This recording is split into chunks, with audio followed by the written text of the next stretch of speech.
Okay, so I got one of the live streams up. If anybody is listening to this, I'm talking to myself because nobody else is here, and I'm just trying to make sure that I have everything working.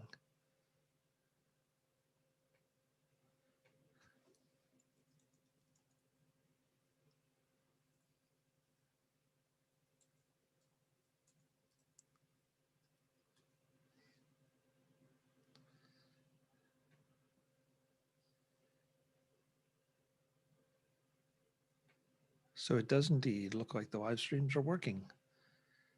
So if you are so inclined, say hello in the chat room. Oh, hello, Jim. I see you in the chat room on YouTube. Yes, you and I have to connect. You and I have to connect. I don't know what happened last year. I know you had some issues, and then it seemed like the world caved in from a working standpoint, and then we ran right into CES in January. So yeah, we will talk soon. You are on my list.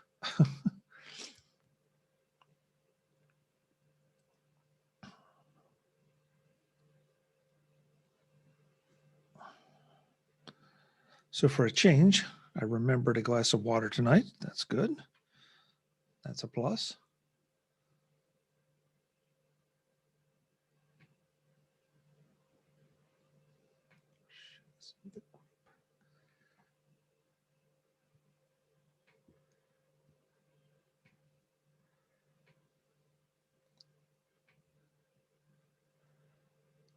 I still haven't completely mastered the talent of just talking and talking and talking, especially when there's nobody else here. So I apologize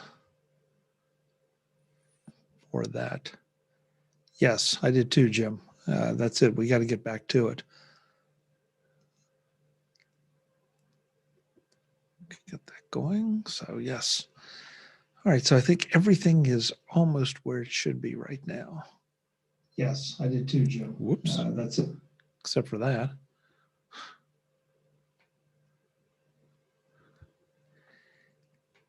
Which now, so that means the audio is not in my ears yet, but it should be any second. That's a good thing.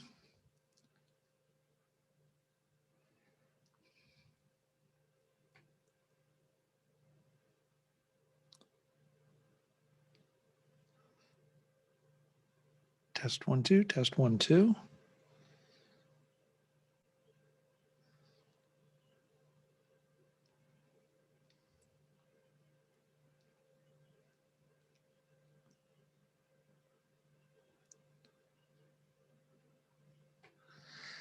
Doesn't sound like, I want to make sure that everything is set up properly on Zoom because that doesn't sound quite right. Whoops. Nope. Everything is set up. So I think I'm getting it better at this. Yeah, I was starting extra early. The pre-shows start to show. Oh boy, let me try again. The pre-show is supposed to start at 7:45, just as a way to get the guests in and everything.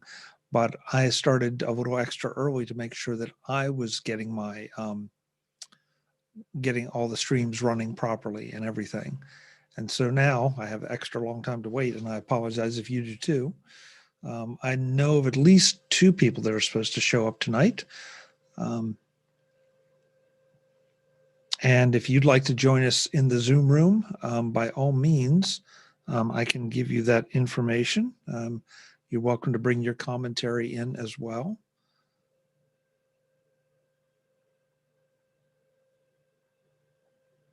Just have to find that.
Whoops, didn't want that.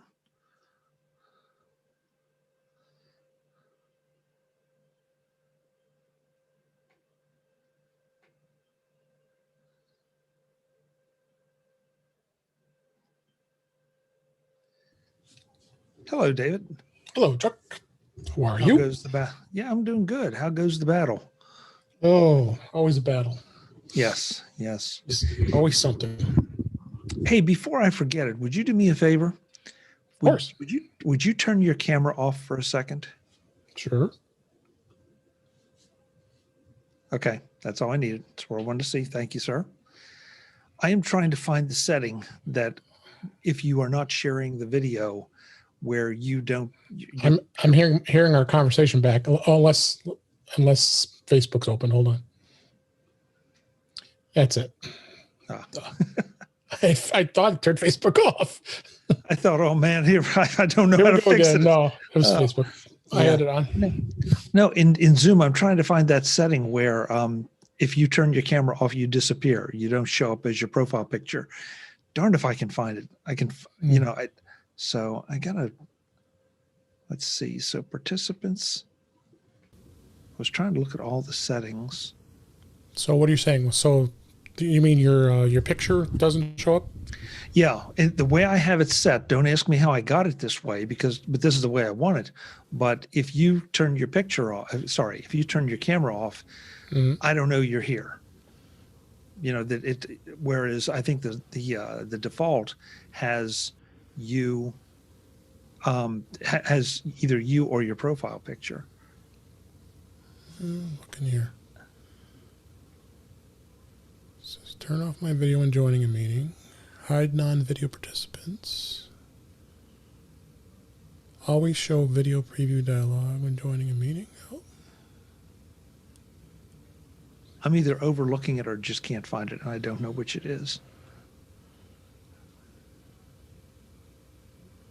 I don't see it either. Well, that makes me feel better. Somehow I have it set up here, and I don't know how I do. It's in the. It's not in the video settings unless it's set on the account side through the web.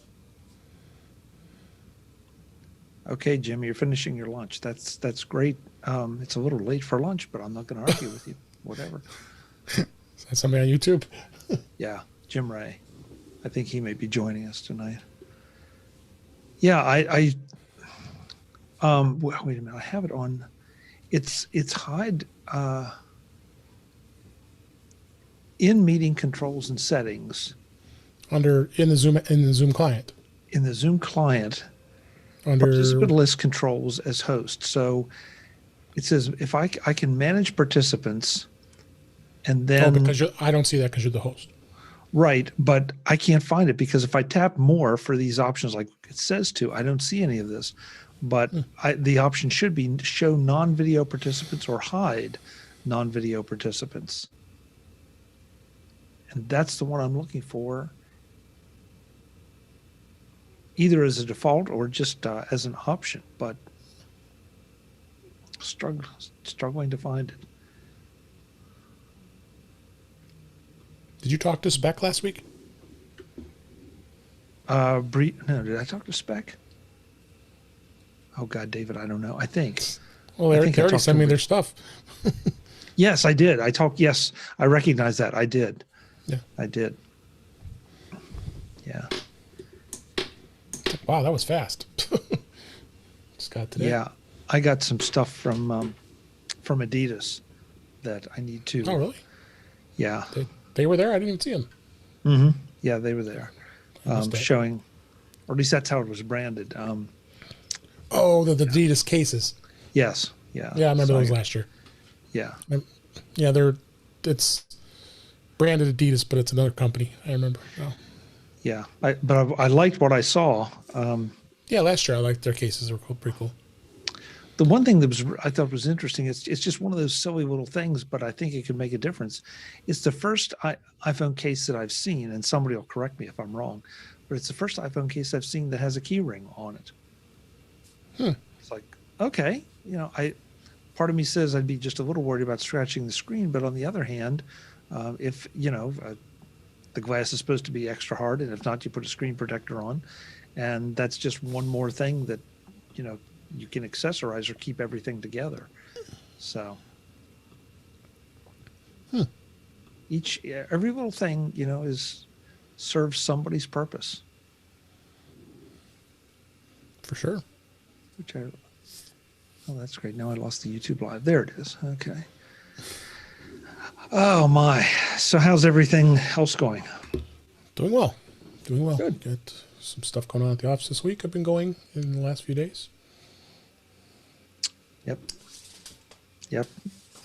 It seems like one minute I think the world gets crazier, and the next minute I think, it's not crazier. It's just always been this crazy.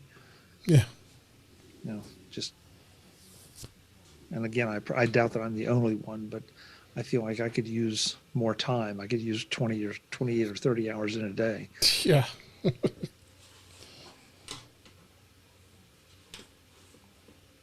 I look at different projects and I think, I can take that on. It's like, but when am I going to take that on?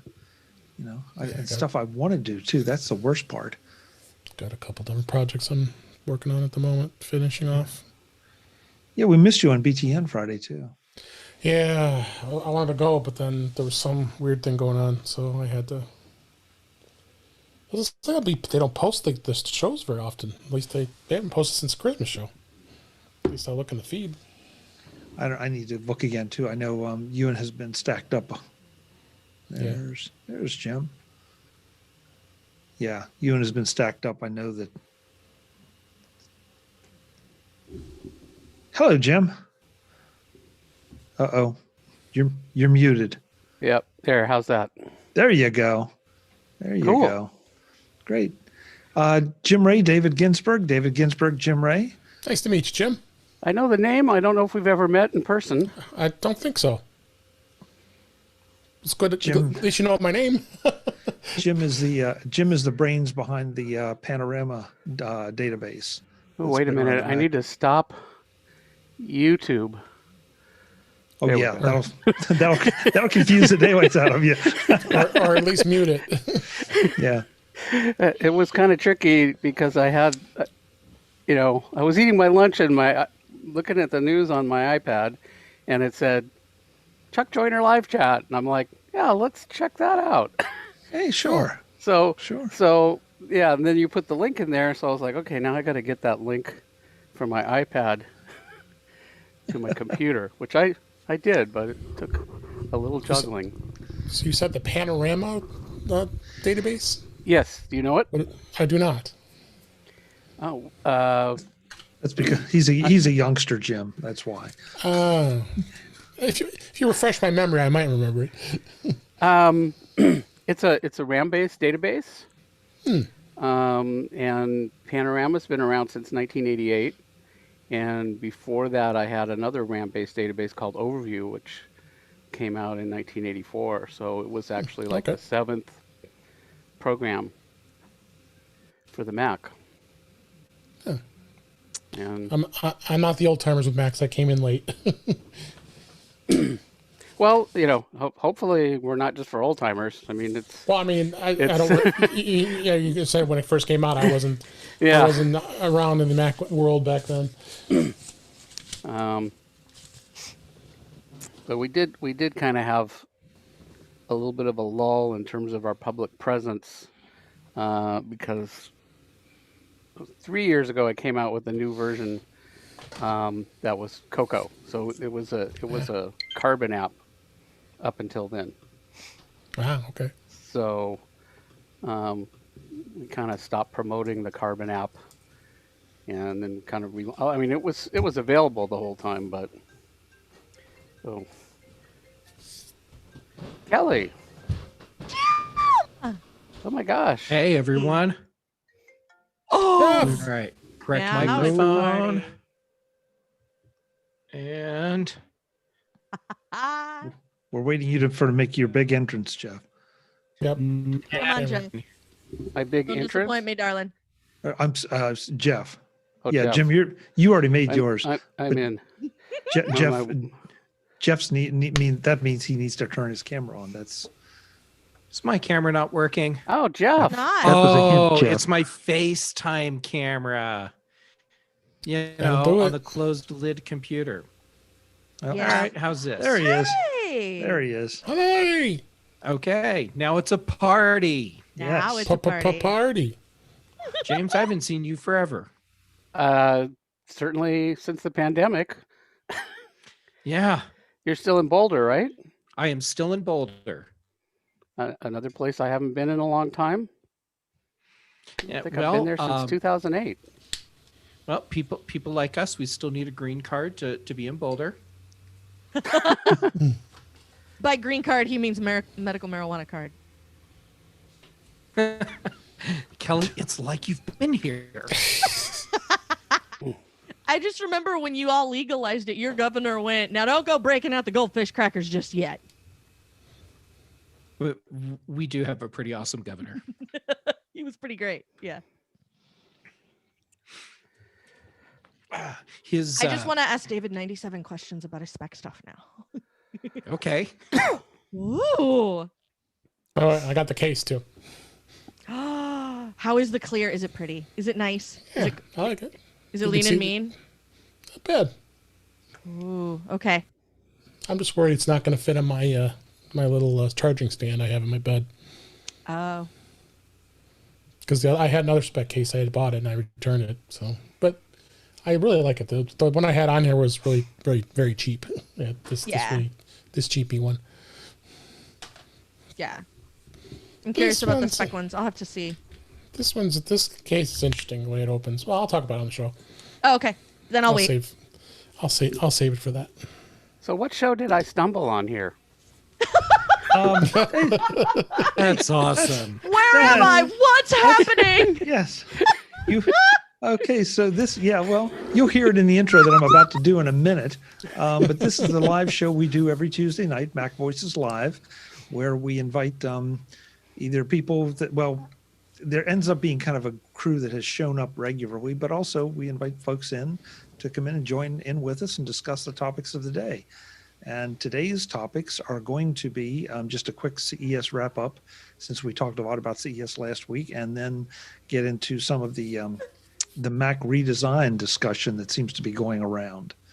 But I also think that David brought up a good point, something I definitely want to bring up at some point, and that is to talk about the ideal iPhone case, an iPhone case system.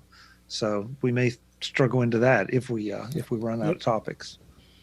Well, my laptop If we clock run out of says it's the top topics. of the hour. So pitter Mine patter, does. let's get at her. Mine does too. Whose show is this? Wait a minute. What happened here? I'm taking over. Yeah, I'm not worried about you, Jim. You should be. All right. So here we go. In 3, 2, 1. Underpants. Yeah. You had to know. You had to call it. Why do I never remember that? I guess I'm just Why? I'm just too like looking at focused. the bottom row and waiting. Like, okay, I'm just when? I'm Yeah. just too focused. That's my problem. Chuck, All right. the thing is, you're actually a professional. Is that it? You are a professional. You are. Yeah. A That part's professional not in what is the question by any of us. No, you're absolutely 100% a professional. What you're And- doing with the likes of us is the part He's a none of us can professional, figure so out. don't try and this a at home. machine. All right, so let's try this again. Take two in 3, 2, 1. Welcome to MacVoices Live. This is the talk of the Apple community, and I'm Chuck Joyner. Folks, we do MacVoices Live every Tuesday, 8 p.m. Eastern, 5 p.m. Pacific, and we do it on the MacVoices page on Facebook and on MacVoices TV channel on YouTube. I would love to have you join us. You can come and be in the Zoom room with us, or you can just hang out in the chat and lob comments and questions and thoughts at us that we try to respond to. We're like a bunch of monkeys just, waiting for some input. So let's go around and find out who's here tonight, and then we'll get into our topics. So first up, and I'll take my screen as I always do, Mr. David Ginsburg. David, good to have you as always. Thanks for having me as always. Great to be here. Should have some good discussion tonight. I believe so. For not his first time on MacVoices, but his first time on MacVoices Live, and he's still trying to figure out how he got here, Mr. Jim Ray. Jim, welcome. It's good to see you. Yeah. This is my second Zoom thing today. Good. I have the green screen already up and everything ready to go. Oh, great. Talk about a professional. Talk about a professional. Speaking of professionals, Mr. Jeff Gammon is here. Jeff, welcome. Chuck, I am always so happy to see you. Like, seriously. Thank you. I'm a little worried about the standard of your life, if that's the case, but that's okay. No, I have very high standards. Oh, okay. Oh, good. Thank you. Last but absolutely not least, Ms. Kelly Gamont is back. Kelly, welcome. Good to see you as well. I know, as always. Oh, me. Sorry. I was thinking about season 4 and 5 of The Muppet Show that Disney finally released today. Hi. Okay. I didn't realize they hadn't released those yet. 11 years. I've been waiting 11 years for season 4 and season 5. They showed us box art more than a decade ago, and they're finally just going to come to Disney Plus. But still I'll get to watch them. At least I'll get to watch them, and You'll have a busy weekend. I think that's the first time that the word Muppet has ever been used on this show. But I've been on this show more than once, so I'll just swim. Maybe so. So guys, I thought we might. We talked extensively about CES last week, but at that point we were in the middle of CES. And I thought it would be interesting just to do a real quick wrap up of CES, not as much from the product standpoint because we did a lot of product picks last week, but feel free if there's something that came to your attention afterwards, but more about how the event went for you, either as somebody who tries to cover it for whatever outlet you do, or just as someone who's been observing from the outside. Was it as successful as past CESs, or is it something that you think could go virtual and still be effective? Thoughts? I'll throw it out to the group. CES will, CES will go back to an in-person event as soon as they are able Possible. to. Yeah. Yes, it is not an event that can long-term be virtual only. And it's the nature of what the event is and how it works for buyers and sellers. For me, I'm sure we possibly could do it as a virtual thing, but we won't have the discoverability that we had before, meaning the ability to walk up and down aisles and find those magical things that you just can't find any other way. Yep. Agreed. I think they could possibly even do this as a hybrid type of situation where they would offer the option of be hybrid, so where they can do virtual and in person. I think that's a possibility that they could look into that.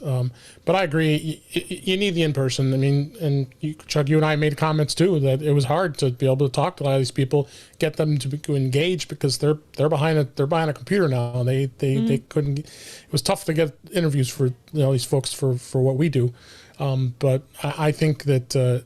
I could see it being hybrid. I mean, I think a lot of people are going to probably end up, now that they've been on Zoom for all this time, Zoom or Teams or whatever, that I could see many other events might go that route to do that. So I can definitely see the press piece being continuing in a more obviously hybrid way, and not we are an in-person conference, but over on the side, like if you can't really make it, we're gonna try to do this virtual thing for people who aren't here. But I think some of the other events that are CES adjacent, your PepComs and your showstoppers, I think those continuing to have the online component are going to be, I think those are going to continue. And I hope that they do, because I was able to do a bit of CES this week or last week. And part of the reason I was able, even though I have a day job, is because it was virtual. Like if I have to choose, if the options are go to Vegas for a week and be more or less incommunicado with the day job, or do what I did, which is alternate between, then alternate between gives me any opportunity where otherwise it would be zero opportunity. So for me, it definitely worked out well as a press person to be able to take some of those meetings and talk about it competently with people on the podcast, as we did CES coverage last week on Daily Observations, and being able to ask those questions. I talked to those guys and they told me this interesting thing, and I wanted to follow up with you and see what your perspective was on it or something. I thought that was very helpful for me in my position, because I don't have 100% of my bandwidth to dedicate to CES when it's on. So getting the opportunity at all was really nice. So I hope that they continue at least the press coverage piece of it, because there's a whole other interaction group that happens at CES. There's buyers and sellers and like people there looking for, what Target's going to have for you this summer and what Best Buy is going to start carrying in store and things like that. And, like that all is stuff that totally needs to happen in person. And I can totally see that piece becoming on site as soon as possible. But I hope that the press piece continues to have a decent online component. Yeah, I kind of agree with you, Kelly. Before I go any farther, I want to make sure I welcome Britney Smith in. Britney made it. She wasn't here last week. So Britney, will be looking for your CES impressions, if there are any, because I know you have other things to do. And also joining us any second now, I hope. There he is. I think. Hello, is hello, Mr. hello. Mr. Mark Fuccio. Mark, good to have you. Thanks for being here. Hello, everyone. Thank you, Chuck. Yes, I like your background this week. That's Apple's stock trading today, minute by minute. Ooh, minute by minute. Okay. Yes. So we're in the middle of just a little bit of a CES wrap up discussion. Kelly, I agree with you. What you were saying. I think, but I also agree with Jeff. One of the great things about going to CES and walking around, you see a booth, and you think, I really want to talk to those people, but there are 20 people there now, and so I think I'll come back to that. And when you're in virtual, you can't really do that. You sort of had to get in line, and this is not a criticism of any of the people manning the chats for CES, because but there was no way of knowing how many chats they were trying to manage. Were they trying to manage 2 or 20? Had they taken a coffee break and hadn't signed out? Because I know there were times I'd open up one window and just leave it up there, and 20 minutes later I might get a response, and with answering a question, and then I'd wait another 20 minutes, or the window would accidentally get closed, and now I've lost my conversation. Yeah, so, and that's like a logistics thing that doesn't really have anything, like you said, like it's not them that's doing it. That's not like the online contingent. There's nothing that says there's 20 people in this Zoom room now. You sure? Like that would be fantastic, but there's no opportunity to tell that. You can't tell until you're in. So yeah. No, and I like the idea that I will say this, for all the events that I attended, pretty much everybody had an option to click and watch a short video of whatever the product was. And I like that. think, in only 2 cases, I almost wanted to write the vendor and say, look, I get it, the feel good stuff, the super calming backgrounds or the flashy lights are great, but I need to know what your product does. You know, so that you need just a little more information, even if it's just a slideshow of bullet points. It would have been better off than me, you know, traversing through the mountains or skiing down the slope. And I don't know what you're talking about. So, Yep. yeah. Yes. And again, you know, look, this was new. Everybody was trying to Yes. figure this out. Yeah. So hopefully we all learned some lessons on all sides. And if we do have to be virtual or partially virtual next year, everybody will have learned some of those lessons. Yeah. Chuck, once in the long past, Jeff Gamet, Gene McDonald, you and I had a talk about what vendors should do and not do in order to get noticed at trade shows. I think we did it after a Macworld, so that's how long ago it is. So don't know if that show is even up anywhere, but people can certainly, if they search for those set of names on MacVoices.com, it might probably bring it up out of the archives. It's there, Mark, because everything is online still, and I'll try to find out and make sure I put it in the show notes. And you're right. You know, we've done a couple of those shows. I know Jeff and I have done a couple after CES events. You know, trying to give some tips and maybe shaking our heads at times about like, how could you not? How could you run out of business cards? I mean, how is that possible? You know, Well, Jeff and I did a panel at Macworld one year with Steve Sandy and I don't remember who else about like how the press can get our attention. So yeah, that was at Macworld when I was there for TUA. So yeah, let's make some dated references here, kids. Yeah. But the advice still holds true, and the mistakes continue to be made. Jeff, were you jumping in there? No, I was just kind of laughing to myself thinking about how back when we still rode dinosaurs to go to the conferences, we were having this discussion, and the people making and representing products still are making the same mistakes they made. Wait, you don't ride dinosaurs to conferences anymore? No, we can only ride them around the block. Oh my gosh, I need to get with it. For quarantine too. Yeah, there's you know, I live in Boulder, so we have to use hybrids now. So I mean, it's like a dinosaur, but it's sort of like a mammal. So I'm curious, Brittany, you, Jim, Mark probably falls in this category. You guys were not CES attendees, at least for the past few years, as far as I know. Did you feel like CES had any less impact from the coverage you were seeing or what was coming out? Did you get that same buzz, or was there just no buzz, or do you never get any buzz? Okay, so in general, I try not to pay attention to CES at all. But I do like get vibes of community people, and there was not the energy that people normally have when they talk about it this year. Okay.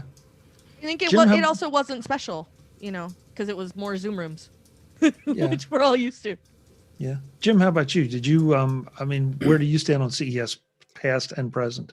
Well, I've never been to CES. It used to be it always conflicted with Macworld. So, you know, it was usually at the same time. So I never got to go. And then by the time Macworld ended, you know, it was kind of like trade shows. And, you know, I always read, like, I think Jeff Porton writes a big write-up for Tidbits. That's usually kind of interesting. And, you know, I subscribe to like 75 RSS feeds. So I'd always see stuff. And there was a little bit this year. And I, you know, it was sort of like I was scratching my head. Like, in fact, I was thinking about asking here. I didn't see last week's show, so maybe it would be repeating. You know, I'm kind of wondering, you know, when I saw that, like, oh, they're doing a virtual CES, I was like, what? What on earth could that possibly be? Well, I mean, it was just a case of the conference. I will say this. I think I was able to attend more panels or watch more panels because they were recorded and I could do that, between things, as opposed to being on the Mhm. show floor all the time and having to make that decision of, gee, that panel, that the CEO of Best Buy, David and I, you and I talked Yeah. about this, how good Yeah. that panel was. And Was if good. that had happened in a real CES, I would never have seen it, or I would have hopefully seen it like a week later, maybe, because I would have been on the show floor. So there were some definite advantages to some of this. One observation I heard Dave Hamilton make on Mac Geek Gab, and I thought that was interesting, is that he was not as focused on CES, Yeah. because when you're there, and that's it. When you're sitting at home, there still are the daily things coming in, other phone calls, other aspects of business that you are paying attention to, as opposed to just being able to say, hey, I'm in Vegas and I'll get back to you in a week. Right. Yeah, he said it was very easy to get distracted with other things, with his day-to-day work. Yeah. Because he's sitting at his desk, as opposed to when you're in Vegas, you're in Vegas. And I remember last year when we were there, and that's all the focus was. You didn't pay attention to anything else. That was what was going on. Yeah. Yeah. And I mean, it's a pretty binary system. Yeah. I would think that might be more of a problem for CES than some other conferences, because the stuff at CES is, it's consumer gigas, it's not your life. Like if you go to WWDC, like even virtual, it still kind of takes over your life for a week, because that's, critical and you're studying it, and it's, whereas, okay, there's a new sound bar for a television. Okay, that's not gonna, change my life in any big way. And I could imagine that, if you're there, you're there, you're going to concentrate. But if you're not there, I would imagine, it's got to be a lot more difficult to stay focused on it, unless you're a buyer for Target or something like that. Yeah. Yeah. Well, I think it's kind of an interesting reverse lesson. Before this all happened, before the pandemic, there were so many people who criticized people who went to concerts, went to shows, went to the movies, and they're sitting there staring at their phone. And it's like, put the phone down and be present.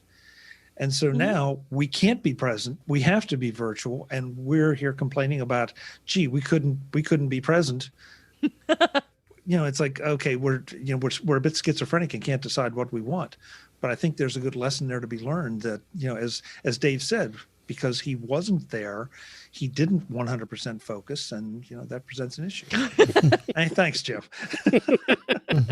Well, but also part of that is like your mindset, right? Like if David taken his laptop and sat in a different location, like if I went to the kitchen, or to the dining room or something, like while I was attending CES, right? So my regular notifications aren't happening and all that. Like part of what makes CES work as when you are here, you are 100% CES 100% of the time, is, you're in Las Vegas. You're not home where somebody can tell you to empty the dishwasher. You can't hear, you're not there to keep an eye out for Amazon, like on and on and on. Like your regular life stuff isn't happening because you're not at home, taking part in your regular life. So I think that probably has something to do with it as well. Like your regular, like your context has also changed. Yeah. Absolutely. Oh. Sorry. Oh, Brittany, you haven't had a chance to really talk yet. Well, no, I'll wait for you.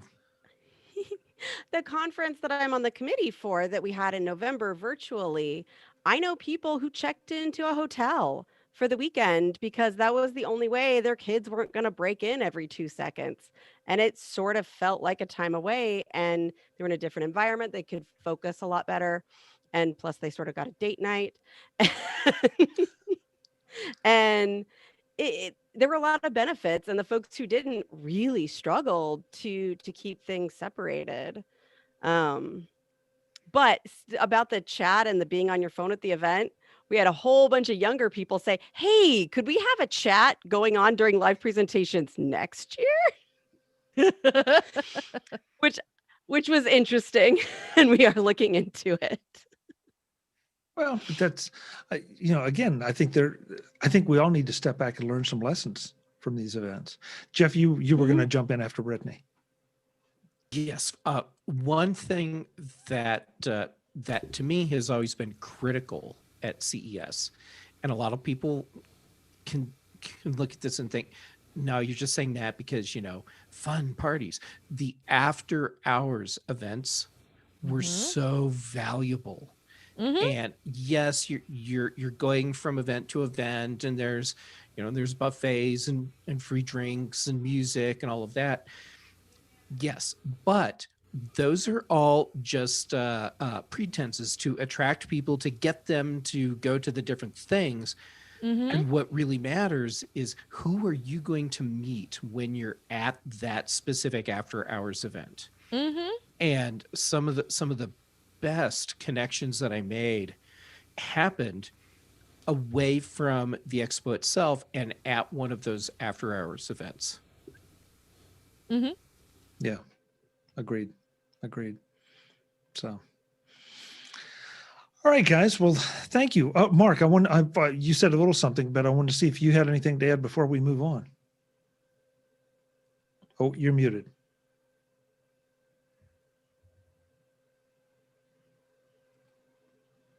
I know Mark was doing a little microphone maintenance. Okay. How is this? We're back. That's good. Now we're talking. Okay. Unmuted. So you missed all the brilliance, and I forgot to write it down. So I think the question was impressions on CES this year versus in other normal years. Yeah. I think this year, I haven't been there for a while, but in past years, there seems to be much more news floating out and reporting in,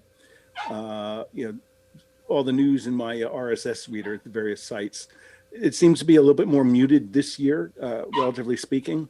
Plus also in the past, you would be on the show floor and you'd launch 30 or 40 or 50 different short little videos that you presented view into all sorts of new and interesting companies and products. And clearly that's missing this year too. So I'd say overall it seems muted. But in many ways, for many of us here, we're not in the electronic resale business. Right. The real question is, do the buyers and the vendors, how do they feel it went? Because, I think it was James that said that, there's a number of speaker systems and other things that seem to be picked up, uniformly everywhere. But that seems to be just a minority of what was going on at the show. Yeah, and I think Mark, you're right. I think that it's we're talking here as people that cover it from a more of a press standpoint, and maybe a casual observer standpoint. I think it is going to be real interesting to see what kind of feedback they get from the exhibitors and the people that do a different kind of a more commerce-oriented business at the show. Yeah, because we're just a segment. Like, we're not even covering the consumer tech of it. We're covering the Apple related or even Apple adjacent consumer tech of it. So we're not there for the TVs and the Xboxes and the, whatever else it is the young people get announced at CES. I don't know. But like, we're not even part of that segment of it. We don't care about the new 200-inch diagonal, half-inch thick television that you can roll up and mail around in a shipping tube, or whatever. There's always some bonkers TV that's there. Jeff knows. Every single year. Every year there's some crazy pants television, and like, that's not even the part that we're there for. So I think, like you guys are saying, like, it's not really up to us. It's, what do Best Buy buyers and Target buyers and those folks who make deals on the floor of those shows, what do they have to say about it? Yeah. All right. Well, that's the CES wrap up. And so I guess I for one, I won't speak for everybody here, but I really want to be back in Vegas next year. Packed in, Great. solid the way it was. It's tough. It's a beating, but it's a lot of fun. You meet a lot of great people and you see some really interesting products and have some amazing conversations. So I just want to go raise some hell with Chuck in Vegas next year. That's really all it comes down to. Kelly, there's nothing like raising hell in Vegas with Chuck. It's the best. It's true. I know you want to move on, Chuck, but David did get some stuff from somebody that he spoke with at CES, and I kind of want to find out more about it. because there was an AirPods case and If you're okay with and a that. phone case. Sure. If you want to take a second. Sure. Yeah. First off, I got this is the, what do they call this? They're calling it the Presidio Clip Flip. This is a case for your AirPods Pro. And it's pretty solid. I mean, you push this button, it opens it up, and as you see, the case is in there. And it keeps it very secure. It pulls right out when you need to, and it does adjust up and down on here. So it's pretty nice. I don't know. I'm kind of questionable about how the case kind of opens, because I don't know if you could see that, but it kind of slides with the piece that's here. Oh, okay. As opposed to it being like just a flip and it goes in here. So, and this slides out and and it all comes out here. So I mean, it's not a bad little case. I mean, they did provide a little light so you can at least see, what the charging status is here on the outside, and then they did put a for the port on the bottom too, and it does Qi charge too. So I put this on the MagSafe, and it is charging. So it does give that too. So much like a dental floss case. Yeah. Okay, Oh, yeah. so- I mean, You So can buy is there- stickers on Etsy that say like, apple flavored dental floss on them, so that you can sounds just stick good. it there and lean in. Yeah. I bought some and I lost them before my AirPods showed up, because this was when they were new and in That's what back comes up. order, and I've never found them. That's sad. I know. There's I the- bought there's the two two more pieces pairs of there. AirPods since then. Still no stickers. Can you hold that up again? Yeah. So there's how it comes apart. I took the AirPods Pro case out, and it just assembles in place here. And then this clip here is going to lock it in place. You just push it down, and then that's what releases it, and it slides up and down when the case opens up. That's Nice. Why does it Does do it- that? So I have a design. question. Yep. Is demand for cases to put the case for your AirPods? Is that a problem, or is that a solution is that a solution to a problem, or is that a solution looking for a problem? I think it's more for protection than anything else, because these, when you drop these, they could easily crack very easily, and this is a very durable case. Plus, it's got the little eyelet here that you can attach it to your purse or to I like the belt hook. loop if you want to. Clip The hook. on a Yep. And how much does it AirPods case retail is for? Is This that is only I think it was only $29. Not very and is expensive. it available today It is, yeah. at Amazon or presumably or? Yeah, oh yeah, Amazon. Yeah, it's the Presidio Click Flip. From Still Spec. assuming you Slack don't products. think your AirPods case should look like the Millennium Falcon, like all beat to crap, which I think is what a true AirPods case should look like. Trust me, you can drop them a lot. I'll tell you another thing, and Mark, you bring up, I think, a great point. That's a question we should be asking about a lot of things. But I found, and I've had an interesting little problem. I've had multiple pairs of AirPods, and they're impossible to tell apart. But if I get a different colored case for each one, I know which AirPods are which. Yep. And I will say the carabiner hook is kind of nice to make sure that, I know women who use AirPods, and in the case of women, the carabiner can hook onto the top of their pocketbook, so the case doesn't go the whole way to the bottom. And pocketbook, purse. Who has a pocketbook? What is a pocketbook? I'm just saying that I've It's old seen- school.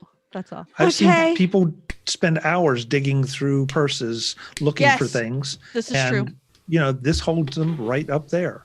So, there are some functional aspects to it, even though it might seem frivolous, but I don't think it really is. Mine aren't here right now, but I used the clip. I got the 12 South leather snap pouch that you can tuck your AirPods into. I don't have pros, and I'm failing at talking myself out of buying a new pair. The case that I have has the little clip on the top, and I use the clip to put a tile on them so that I can find my AirPods later, because that's a very helpful thing to have. Hey, yeah, you So- can do that. So Clips in. I use that. I'm investigating a case now that has a little pocket in it where you stick the tile so it doesn't have to dangle off the side. But like I really like the clip, and I like the case of them because in the before times, like for example, Brittany and I are at karaoke, and now I can tell my AirPods from her AirPods because hers are in that case and mine are in this case. And when we get together, there's a bunch of Apple nerds. So it's the same thing as like having an mine interesting... could have had a dental floss sticker. I just don't know That's where true. it is. But also like it's the same sort of thing as like phones, right? Like, you know, I have a particular case on my phone, and that helps when everybody sets them on the table while we're eating dinner, you know, when that's a thing again. It's easy to tell whose phone is whose. It's just nice. So Yeah. And Paul in our chat room just said, you know, backpack, which is absolutely true. You know, it keeps it keeps your AirPods wherever you want them on your backpack. Or Oh yeah, that drives me crazy. I bury inside. them in my backpack all the time. I'm digging. Where's my freaking out? Where are my AirPods? I Yeah. lost them. If I got it hooked on a loop in there, it's easy to grab them. Yeah. yeah. Yeah. Seems like a little thing, but so And then just real quick, the case they sent me to. This is the Presidio Perfect Clear. Everybody can see that on the camera. It is really clear. I'm actually impressed. I had it last year. It doesn't feel as gritty as the one I had last year, because the one I had from last year's CES for my 11 Pro Max, it started getting not so clear after a little time. So I the way I'm looking at this, it just seems like it could hold its clearness better. It Awesome. does claim on the box, it says MagSafe fast charging compatible, but yeah, it's not going to stick to the phone. It's just like any other case. You have to have a MagSafe case. Yeah, I can put the MagSafe charger on here, and it is charging, but it's not.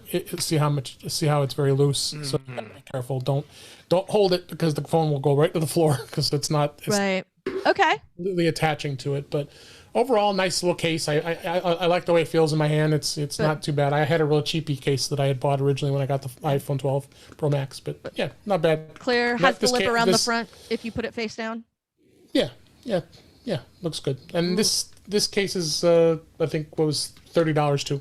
Wasn't too bad. Awesome. Or $35. Yeah. Spec has a good reputation for making stuff like that, like solid, thoughtfully designed products that are reasonably priced. And it says it's good to 13 feet drop rate, so that's Let's pretty test good. it. Ah! with your phone, Jeff. Yes. Happy Yeah, to. you test it on your phone. Yeah, But Chuck, can I borrow your two, phone real two I got quick? today. No, Thank you, David. I'm No, taking my phone. thanks. I'm taking my phone and I'm putting it in my pocket where it's safe, and away from Jeff. So one of the other topics I wanted to touch on, and anyone that watches MacVoices knows that I detest talking about rumors, but this is another one of those exceptions that I think we need to talk about, because we've seen a lot of things going around the Mac web and the Apple web this week. And I think some of these are valid, even if they are rumors, as to are they good ideas? Are they things we want, things we don't want? Is it the case of Apple just changing things because they feel the need to? And so I wanted to find out how you all felt about this. And so I know I have one opinion on one thing, and I'm going to say the word and then watch everybody melt down, and that's MagSafe. Oh, I thought you were going to say car. No. Still my beating heart. Hubba hubba. I have That's what I'm saying. opinions. What, Jim? I want to know James's opinion, because Jim, you were there for the entire first era of MagSafe, if I'm not mistaken. Sure. Well, since 1984, so Yeah. yeah. I hope all these rumors are untrue. Why? I suspect they probably aren't, but I don't like any of these ideas. Really? Yeah, I mean, there's tons of people like, oh, this is a dream come true, and I'm like, no. I don't want any of these. Okay, so why? Pick Why? one and tell us Oh, why. Why don't hold you it. want my So- computer to stay in one piece? Yeah, I just wanted to. Teasing. I'm curious. What is it, James? Mark, what's your question? I was just going to clarify, when you say MagSafe, what are you talking about? You're talking about the MagSafe as in the thing that no longer exists, to plug in charger Presumably, to a that's what they mean. Macintosh. MagSafe We're talking charger. about MagSafe like the MagSafe like the repurposed laptop word behind for the me. charger for the phone. Thanks. No. Well, MagSafe. and Chuck, you didn't really go into, if you want me to say what the rumor is? Sure, go for it. So the rumors are that the next, MacBook Pros, there's going to be a 14 and 16, not surprising, that they'll have MagSafe again for charging. So the detachable magnetic cable, that they won't have the touch bar, and that they may have other ports. So unspecified, maybe HDMI or maybe some US BAs, or people seem to read in whatever my favorite port is. So I think that's all the rumors that that came out. And was that Gurman or was it the other guy, Ming Kuo? It's Ming or Chi Ko. Ming Chi? Yeah, It's Ming Chi Kuo, yeah. yeah. And I have things to say when it's my turn. So as far as MagSafe is the one that I really don't like. I mean, unless they make it addition to, but I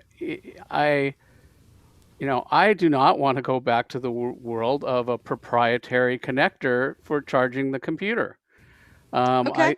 I think it's just awesome that we now have an industry standard, and you can get all these, like now all these GAN chargers that are, the small and more, when back in the MagSafe days, there was, you could have your charger, and it was an Apple charger, and it was white, and it was like the Model T. That was it, and they were expensive, and the cords would break, and they weren't, so now the chargers are, they're cheaper, and I, also I've got a battery, which you could never get a battery before.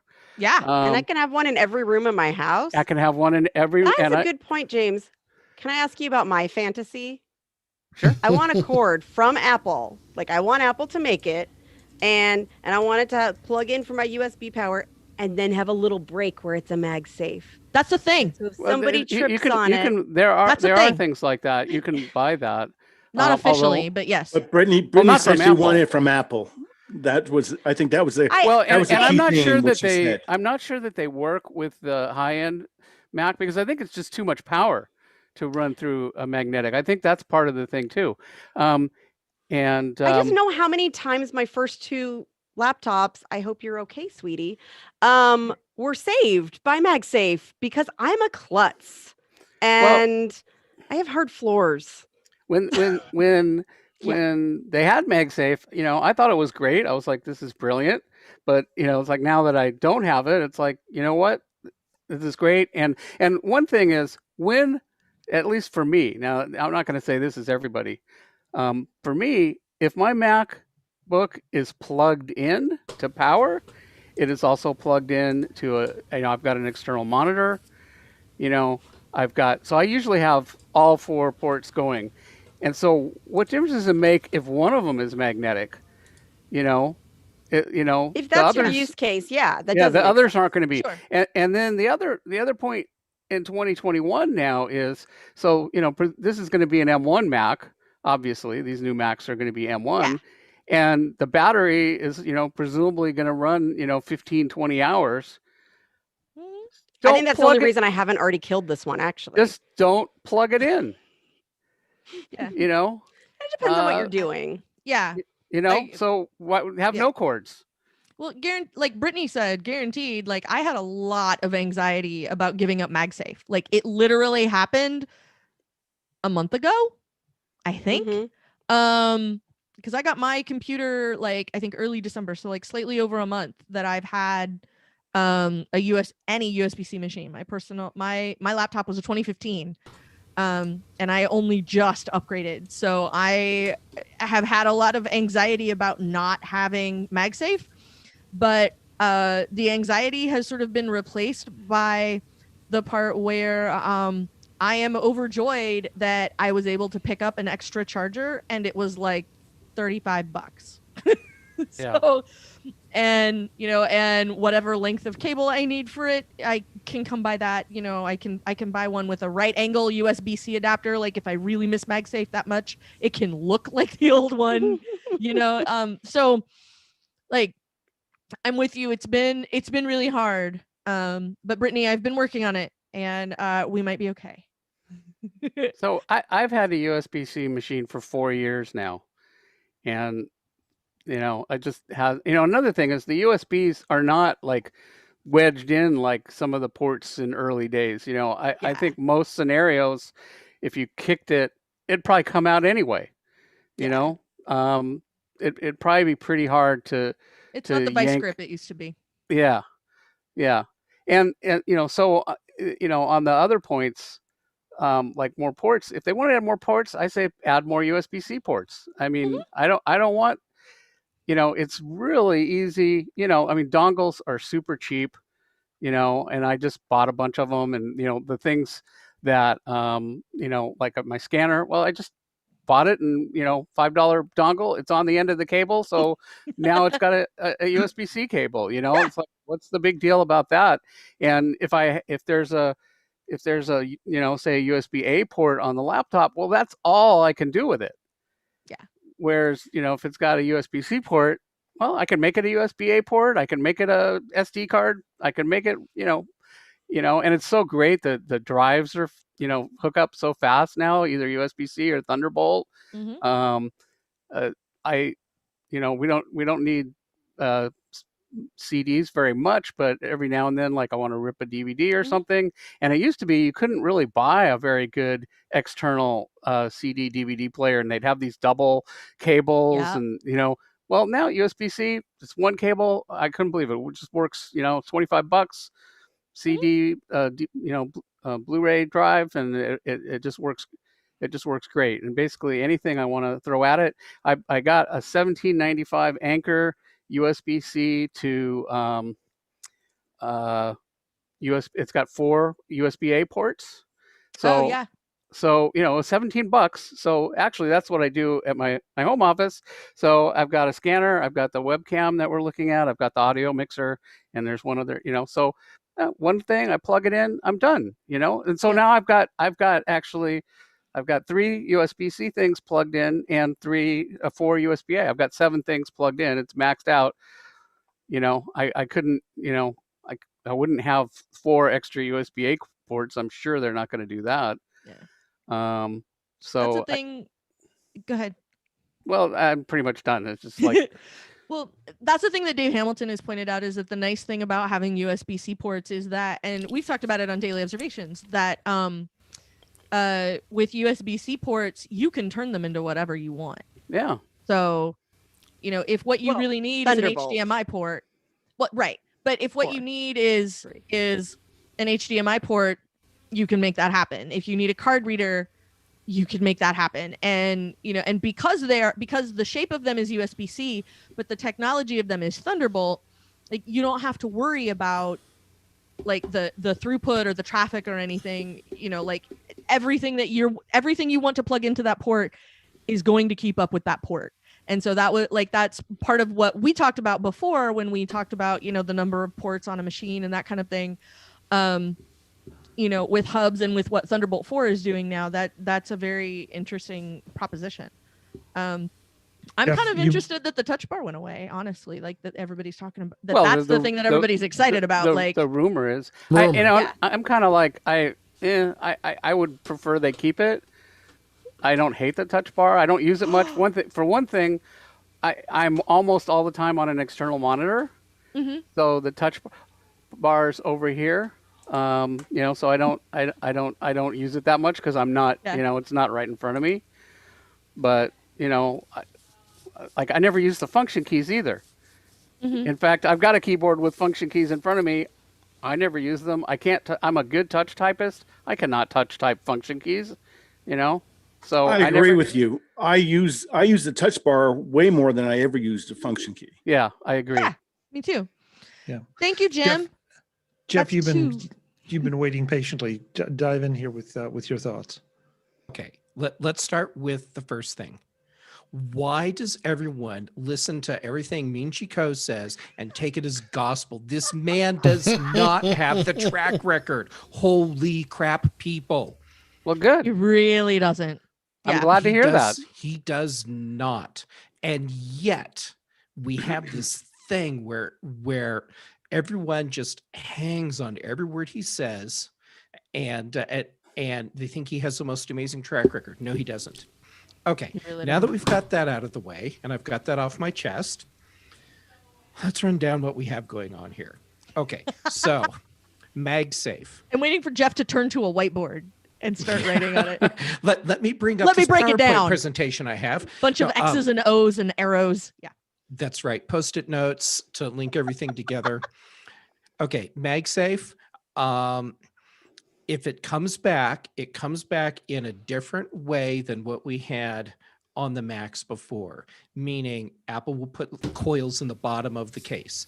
So you can have like some plate that you set your laptop on, and it's an add-on accessory. And so you can charge your laptop without having to plug in any wires when you're at your desk. Yeah, That MagSafe I would be into. Oh, yes. I'll go buy 129. Yeah, why did they come up with this? Yeah, I mean, I'm that's guessing $259. I know. Yeah. And and it Let me could have even this be a one, thing Jim. where it's the plate. I'd buy it. And it has some extra ports on it for whatever. But it'll be a charging plate that you just set your It's a- laptop on. It's a dock.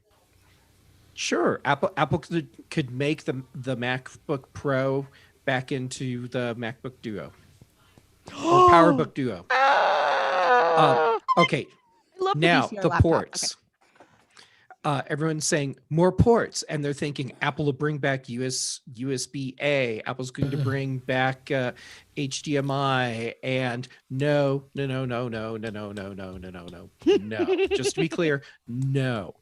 It's going to be the That's where we are. USB-C connector that we see today, and it will continue to be Thunderbolt, because when you do that, you now have taken a PCI slot in your computer and stuck it on the outside so you can plug anything into it. It knows what all the devices are, and it just works. Dongles, everyone complains about dongles, whatever. We've had to do the dongle thing our whole lives, and that's not going to change.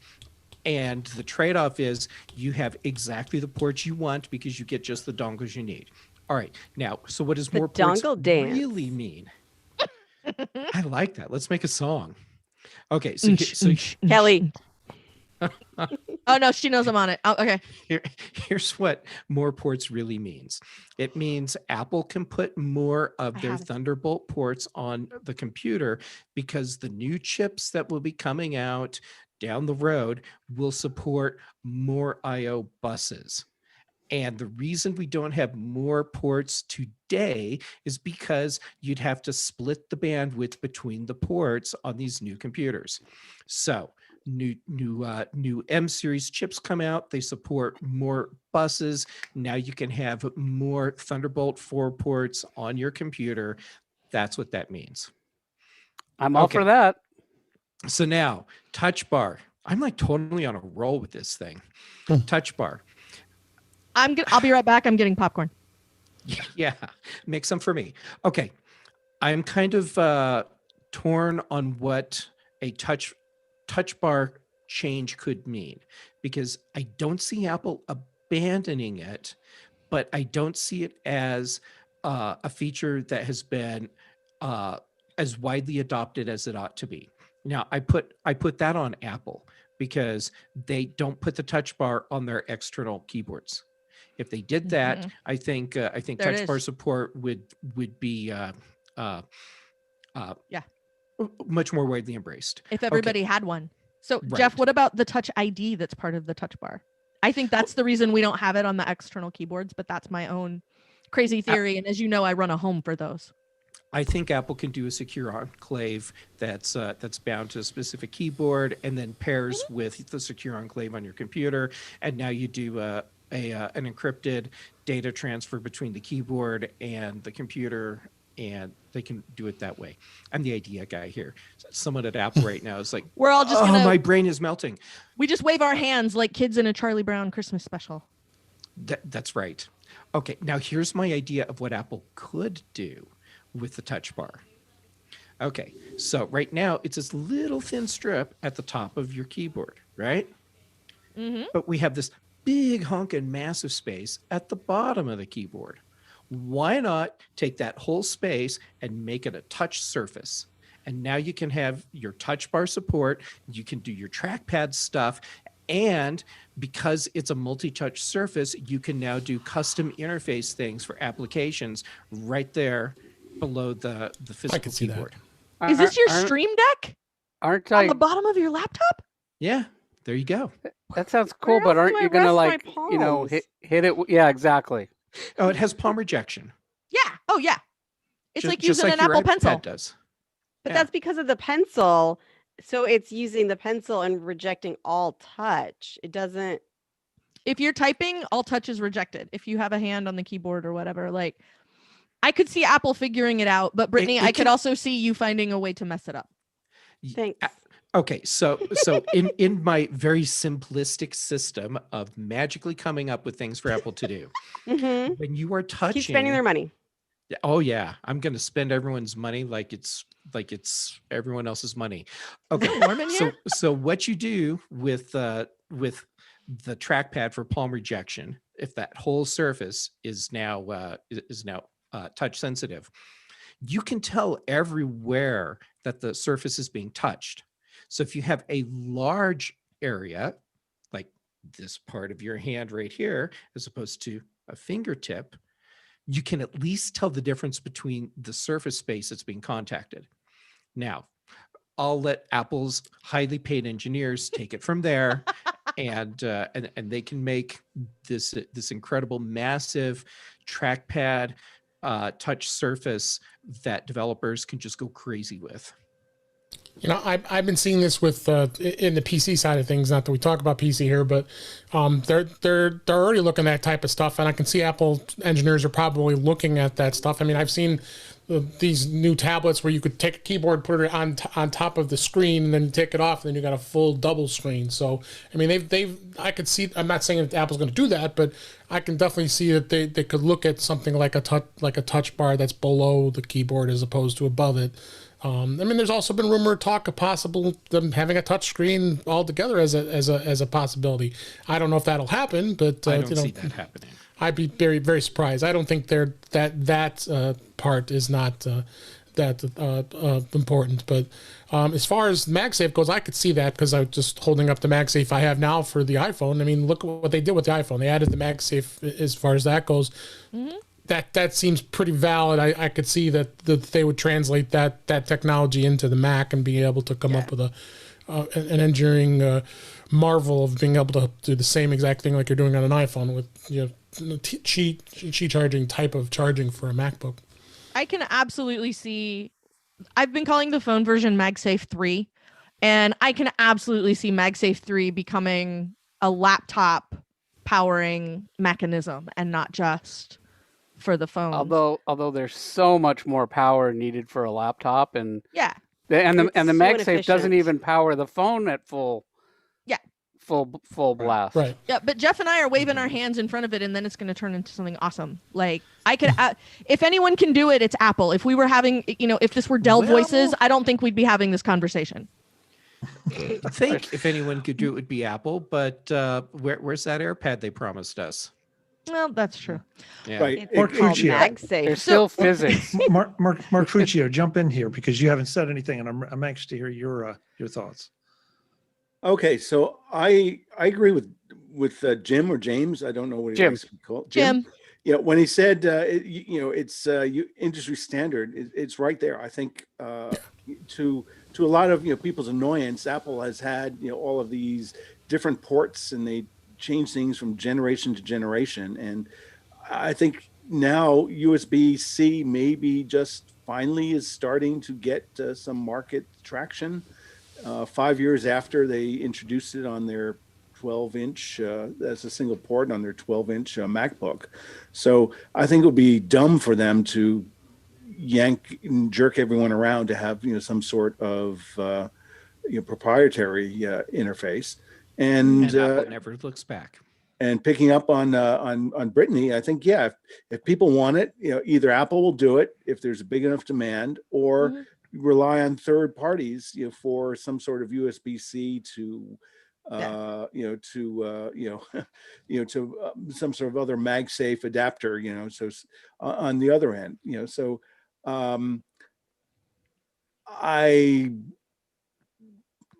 I don't know if it was Jeff or David who said that the footprint of the USB-C connector is pretty small and you can kick it out. So I think based on that, unlike the USB-A connector, which was a real problem, I just see this as something of a diminishing importance. Yes, it was very attractive to a lot of people. But it may be something that just served itself and served a purpose just for a short period of time. And again, on this, I think that it's really an artificial distinction to have 2 ports or 4 ports, depending on the model of machine. I think Apple should definitely have plenty of USB-C. I find that on my MacBook Pro, 4 seems to be a good number. I think they should make that standard across everything they do. And by doing it, they get high volume. It can drive economies of scale, and they can eke out on the backs of their suppliers cost savings to allow them to make it ubiquitous across all of their models. But they want to charge you outrageous upgrade costs. Well, it's kind of dumb, right? You have to go to this whole new machine just because you need more ports. I mean, that's not really, I think, their best source of differentiation. I think it should be on processing power or screen size or weight, things like that. But artificial differentiation based on ports, that's the sort of manipulation that makes people say bad things and think corporations are evil and just looking to screw their customers and maximize profits. And I don't think Apple needs to do that. It should be, there's plenty, there's plenty of real estate on the sides. Put 4 USB ports on everything, and then people decide on this, how much memory they want, how much storage they want, what size screen they want. And I think it's the dumbest thing on earth to figure out, oh, well, I need to buy this other thing that's, because I need 4 ports instead of 2. But the thing is, I understand what you guys are saying, but I think that we're missing something here. And that is that the laptops, we're talking about laptops here. Yep. And laptops are theoretically supposed to be portable. Yep. And yet it seems like more and more people are turning to a laptop as a main machine.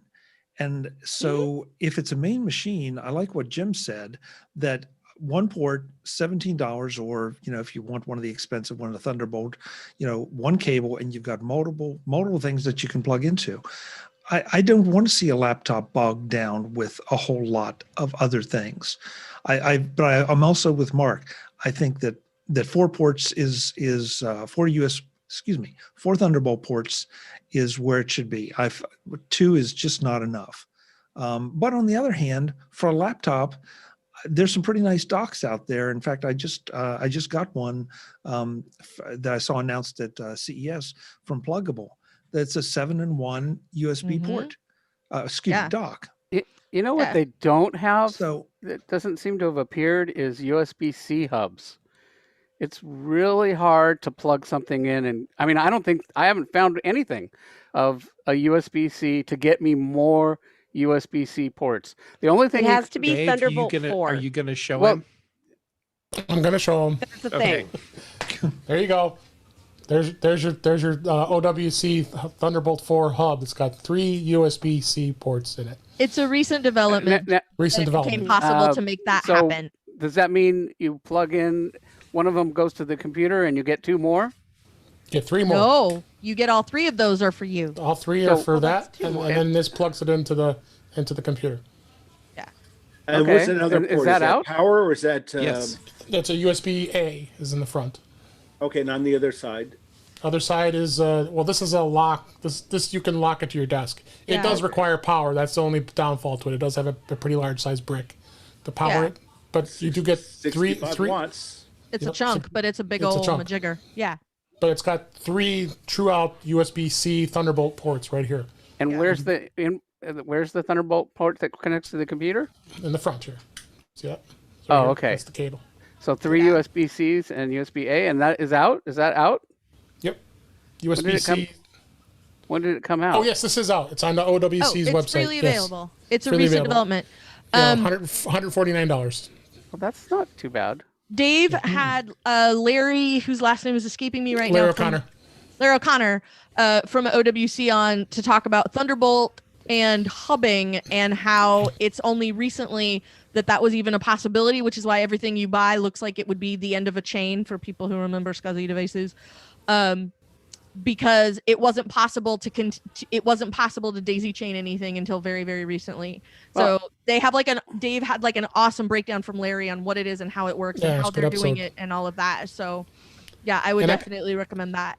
And I can tell you, I have an M1 Mac Mini. I've plugged it into one of the USB-C ports, which on the M1s it's got 2 separate channel Thunderbolt ports or USB-C Thunderbolt ports on it. So I plugged this hub to it. I had 3 drives cranking away on this hub to flawless speeds. I mean, I have drives that are 3 to 4 to 500 megabit speeds running the drives, and it was flawless with this. Megabit? With this hub. You mean megabyte? Megabyte, excuse me. Yeah. Oh, that's awesome. I'm this podcast was worth it for me just to learn about that. Now you could do it before with the LG monitor, right?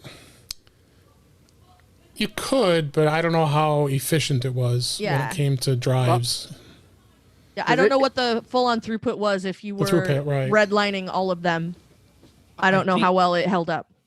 I think the LG monitor was running a single bus for all the ports. Yeah, something like that. So you gang up a couple hard drives on it, and you'll see performance problems. So this thing you won't? Yeah. I put it to the paces. Awesome. Both my Intel Mac, which I'm on for this show, and then my M1 Mac Mini, that's Apple Silicon, both ran very well. So a couple questions here. First of all, a guy in the Facebook chat said 4 ports, as good as they're not using the same bus. And Paul in the YouTube chat asked, "What will that work, David?" I'm sure he's referring to the Thunderbolt dock with an iPad with only one USB-C port. Yes, it does. I tried it. I plugged in this hub. It plugged into power into my iPad Pro, and I had 3 drives plugged into it. All 3 drives were recognized in the Files app on an iPad. But that was not Thunderbolt drives then. They must have been USB-C drives. They're USB-C, right? But using yes, they're USB-C. They're not Thunderbolt drives. No. Yeah. So David wants all this Thunderbolt drives. Yeah. No, Kelly, I'll give you the. Yeah. Go ahead. Yeah, Kelly, I'll give you the last word because we're almost out of time. Okay, so I just want to go back to what Jeff was saying about giving Min-Chi Kuo a bunch of credit for stuff that he doesn't deserve. And I think the basis of this rumor is, in fact, a very sort of moment because, of course, Apple's going to redesign the laptops because Apple doesn't have to make do with whatever sort of affordances they were having to make to jimmy the Intel chips into the laptops they already had. So when Apple gets an opportunity to design absolutely everything that's inside the computer from the ground up, and including like from the processor on down, and they're in charge of the display, and they're in charge of all the software, of course we were going to get new shapes. Now, we've already had a 16-inch, so that's not revolutionary. Going from 13 to 14 is a little bit interesting. Because I'm curious if they're just going to make 14 and 16 the sizes now. But like we knew that once Apple got an opportunity, there was going to be a chance for them to find ways to make things more efficient, make things more interesting, make things more useful, make them run on less power, make them run, generate less heat, et cetera, et cetera, et cetera. Like now that Apple doesn't have to put up with nonsense from Intel, for lack of a better way to characterize that, I don't think there's any great leap of logic that, of course, the machines are going to look a little different because now Apple has all the opportunity available to them to do whatever they want. If it doesn't matter how far the processor is from anything anymore because this processor does everything fundamentally differently than the Intel ones do, then they can put it wherever they want on the board and put other things in other places. And, if you don't have to worry about the distance that anything has to travel down a transistor and all of that, like John Martellaro would do a much better job of explaining this to you than I am. I'm doing a really bad job of it. Somewhere his eye is twitching and he doesn't know why. And it's because of me. Sorry, John. Well, at least for once, it's not me. Yeah. But at least, I mean, for a change. But I think Kelly, that's obvious. Could you restate that and boil it down? I mean, you have a lot of words there, and a lot. What's the key idea? What's the key takeaway? Now that Apple makes all of the insides, of course, the outsides are going to change. So Ming-Chi Kuo saying that shouldn't excite anybody. We knew that was going to happen. I don't know. I mean, I understand what you say. I'm not sure I agree with it. I don't think I disagree with it, because we don't know what Apple is going to do, and but it stands to reason. That's all I mean. Like, I'm not saying it's a done deal, but like, I wonder how far you can change the design of a laptop at this point. right. It's still got to work with your hands and your eyes and human insides. ergonomics, and they're already as thin as they can get. And they don't need to be thinner. Right. I think it's going to be like battery efficiency and things like that. Like, the thing I keep coming back to is like Apple making that terraced battery so that the MacBook Air had the teardrop shape, like making the slices of battery so that the battery got thinner as it moved down, so that they could get that shape out of that laptop. Like, that kind of stuff that Apple continues to do. Like, of course they were going to be due for a design refresh, right? Like, it makes sense that like they're going to get rid of the chin on the bottom of the iMac because they don't need all of that space for anything anymore, because they've found ways to be more efficient in the laptops and in the minis. And so now, you don't have to have all that extra space at the bottom of the bottom of the screen to hold all of the computer parts. So like, it totally makes sense to me that they would evolve like that. Yeah, but some of what you're saying, and we need to wrap this up, but some of what you're saying is already true with the M1 Max. Yeah. With the, that we're seeing power efficiencies, we're seeing the internals really give us some real benefits. So, I'm not sure that some of the design aspects of it need to change that much to improve the function. Apple has already done a quantum leap in that area. So I have an idea. This is a topic we need to revisit, because we never even did get to iMac refresh or redesign. And new monitor. I will ask one last question though, and I'll ask everybody 10 comments. 10 pounds of stuff for a 7-pound show. That's what the problem is. So thumbs up or thumbs down? Touch bar. Where do you stand on the touch bar? Okay, well, that's interesting. I'm neutral. I can't even quantify that. I'm going to use neutral. that as a screenshot. So let's go around the room, let folks know where they can find you when you're not here, and we may pick this back up next week. David, I'll try to keep the screen the same way I had it before. David, where can folks find you?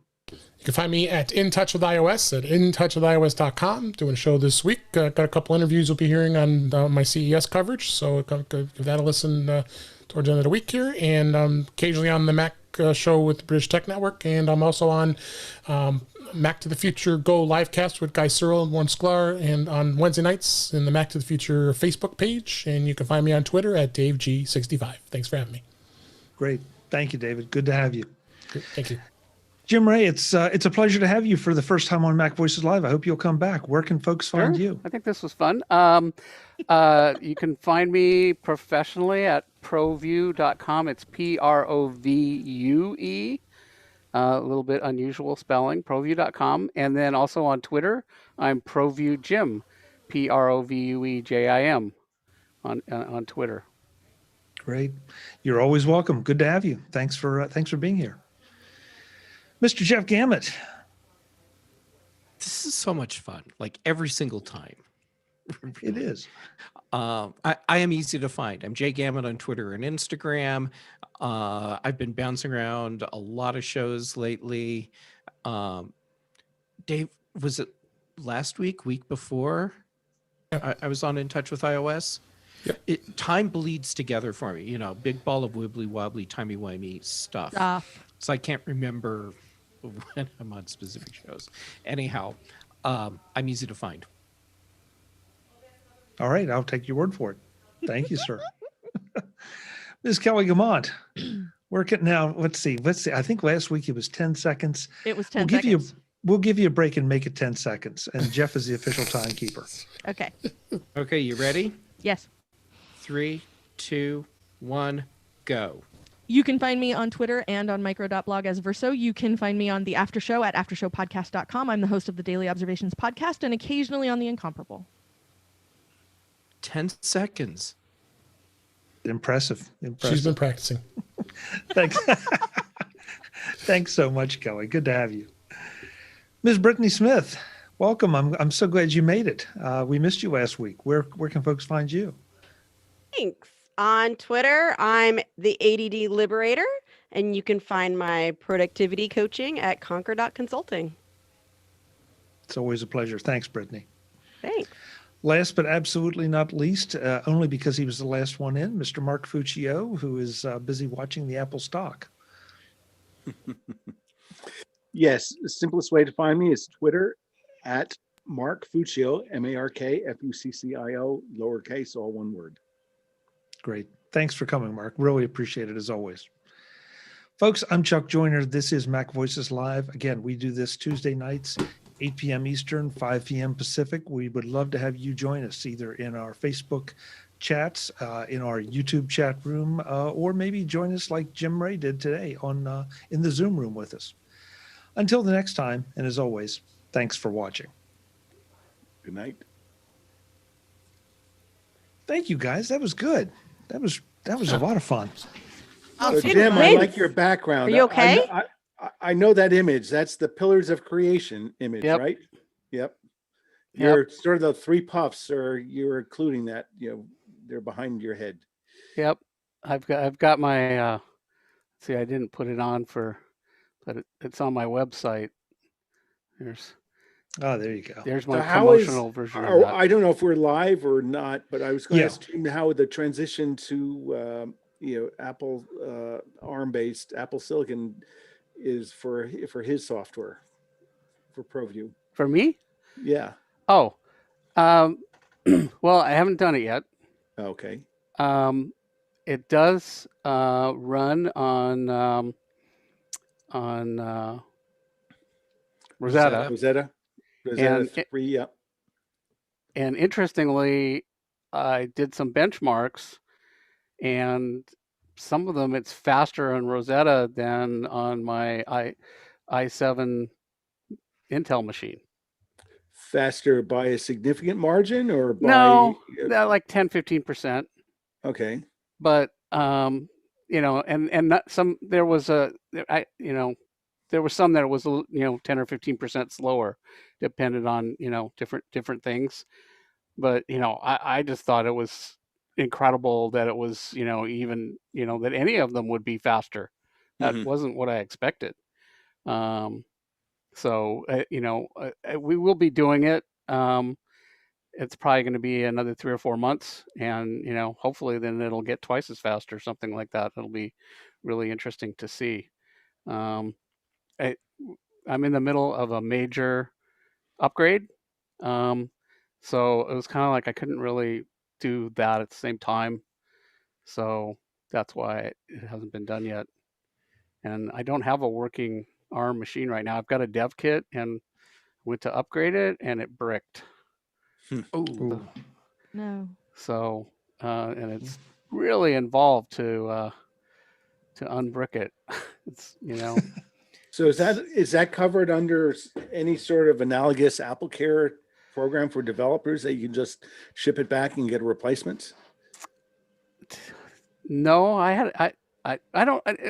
I assume it's fixable, but you have to get another. You have to hook it to another. It's like you have to run it to Apple Configurator. It's like if a phone gets bricked. So and I guess that's true of the production M1 machines now too. But all I ever did with it, I got it in July, and I didn't played with it a little bit. At that time, Panorama did not run in Rosetta in the first version. And then so I just wound up, I had a lot of other stuff, and I sort of set it aside, and then about 2 months ago I was like, well, let's see if I can, I kept looking at like how do I upgrade this with other beta versions, and like it didn't offer to do it or anything. And so I just sort of so I looked at it a couple, after the production, about 2 weeks after Big Sur came out officially. Then it came up, and it's like, oh, it's offered me another update. I think it was when the first beta of 11.1 came out. So I guess it was on the beta track. So it would offer me a new beta version. So it offered me a beta version, and I downloaded it. which seemed to work fine, and then it just sat there for like, I think I let it sit for several days, and then I'm like, all right, let's reboot it. Yeah, And that's a bad sign. well, and apparently this is really common.